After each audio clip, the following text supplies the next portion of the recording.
മാടായി ഉപജില്ല സ്കൂൾ കലോത്സവത്തിന് ഇന്ന് തിരശ്ശീല വീഴും. സംഘാടക മികവുകൊണ്ട് ഏറെ ശ്രദ്ധിക്കപ്പെട്ടതായിരുന്നു ഇത്തവണത്തെ മേള. വിധി നിർണയത്തിലും പതിവ് പരാതികൾ ഇത്തവണ ഉയർന്നില്ല.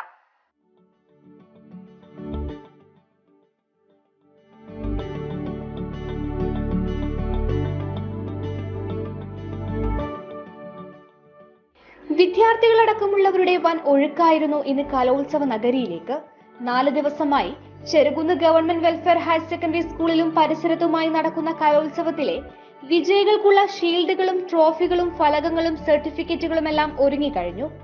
അവസാന നിമിഷവും അട്ടിമറികൾ ഉണ്ടാകുമോ? Overall cup ആരെടുക്കും?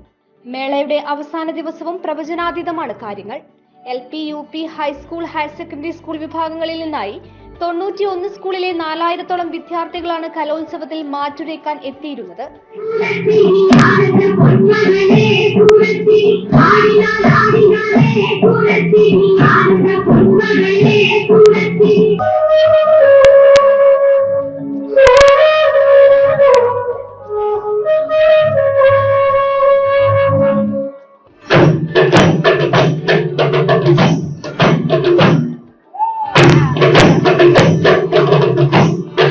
കലോത്സവത്തിൽ ഇതുവരെ വിധി നിർണയവുമായി പരാതികളൊന്നും തന്നെ വന്നിട്ടില്ലെന്നതും സംഘാടകർക്ക് ആശ്വാസമായി.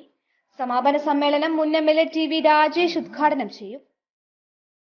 News bureau, Pazhayangadi. Talent beauty academy, Pumala auditorium, Cheruvathur, near Lasia college, Pilathara. Contact 8111 907082 9947 205835.